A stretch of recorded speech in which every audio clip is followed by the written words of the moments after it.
I am 88 years old. When I was young, I was proud of myself. I believed I was someone who didn't argue, who didn't hurt anyone. I used to say, I'm a good person. When I was hurt, I stayed silent. When something hurt inside, I smiled. While things grew inside me, I looked calm on the outside. I mistook that silence for maturity. Turns out I was just ignoring myself. Back then, I thought strength meant swallowing everything quietly. I thought being kind meant being small. No one taught me that kindness without boundaries slowly becomes self betrayal. As the years passed, people described me as so easygoing. They said, "You never cause problems." I took that as a compliment. I thought not causing trouble meant being a good person. Trying to please everyone felt like the right thing to do. I learned to read the room before I spoke. I learned to soften my opinions before they left my mouth. I learned to apologize even when I wasn't wrong. Over time, I became very good at making myself smaller so others could feel comfortable. And everything I kept inside eventually came back to me as a heavy exhaustion that sleep could not fix. I have lived a long life. I lost many people, many doors closed, many words stayed inside me. Looking back now, my biggest regrets are not what I did, but what I didn't do. The conversations I avoided, the times I laughed to keep the peace, the moments I didn't say stop, the boundaries I never set, the nights I lay awake replaying things I should have said but never did. If I could speak to my younger self, I would say this: silence is not always a virtue. Sometimes silence is the greatest injustice you do to yourself. Sometimes silence is not peace, it is slow self erasure. Lesson 1: staying silent doesn't make you strong, sometimes it makes you invisible. In the years when I didn't know how to say no, people took things from me. They took my time, my effort, my patience. Some didn't even say thank you, and I stayed silent. "It's fine," I said, but it wasn't fine, because every time I stayed silent, I erased myself a little more. The more I disappeared, the easier it became for people to overlook me. When you don't use your voice, your presence stops being taken seriously. Silence is not always peace. Sometimes it's slowly disappearing, one small moment at a time. Lesson 2: if you don't say you're hurt, no one will try to heal you. People hurt my heart. Those close to me, the ones I trusted the most. I smiled at them and said nothing. No one saw the hurt growing inside me because I didn't show it. People can't read minds. The more you say, "I'm fine," the more everyone believes you are. Over time, people stop asking how you feel because you've taught them the answer is always fine. A wound that is hidden doesn't heal. It grows deeper in the dark, and one day the weight inside you becomes too heavy to carry alone. Lesson 3: not setting boundaries is not kindness, it's neglecting yourself. I thought setting boundaries was selfish. I believed saying I matter too was wrong. I ran to everyone's needs and postponed my own. I cancelled my plans for other people's convenience. I said yes when my body was tired and my heart was full. One day I realized it wasn't people who exhausted me. It was the boundaries I never drew for myself. People learn how much to take from you by how silent you are. If you never protect your limits, others will assume you don't have any. Lesson 4: getting along with everyone is not the same as sacrificing yourself.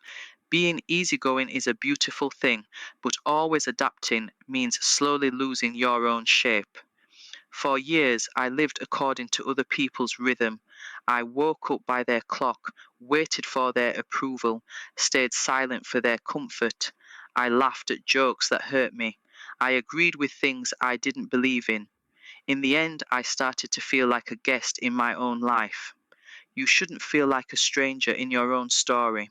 If you can't recognize your own voice anymore, you've gone too far. Lesson 5: in every place you stay silent, you lose a little respect. I never shouted, I never argued. but I allowed some people to take me lightly. People learn how to treat you by what you allow. As you stay silent, boundaries fade. As boundaries fade, respect fades. Over time, people stop asking for your opinion. They decide for you. They speak over you. One day you look in the mirror and ask, when did I become this invisible? And the answer is often when you stop defending your place in the room. Lesson 6.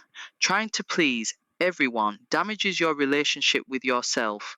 While trying to be good with everyone, I damaged my relationship with myself. There was a voice inside me, and I kept silencing it. Not now, I said. It's fine, I said. I told myself I would take care of me later, but later never came. As that voice grew quieter, so did I. One day I could no longer recognize my own wants. I didn't know what I liked, what I needed, what I felt.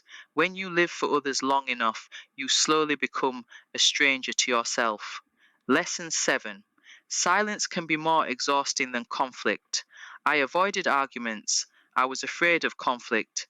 I believed conflict meant losing people. But everything I stayed silent about echoed inside me for years. An argument may last a few hours. The things you swallow can last a lifetime. Words you don't say turn into tension in your chest, into tiredness in your body, into bitterness in your heart. The burden you carry in silence is the heaviest one because you carry it alone. Lesson 8. Every time you don't defend yourself, you shrink your own value. When you don't defend yourself, you don't just tell others. You tell yourself, I'm not that important. I did this for years. I let small disrespect pass because I didn't want trouble. Over time, I started to believe I deserved less. Then I realized the value inside me was slowly fading too.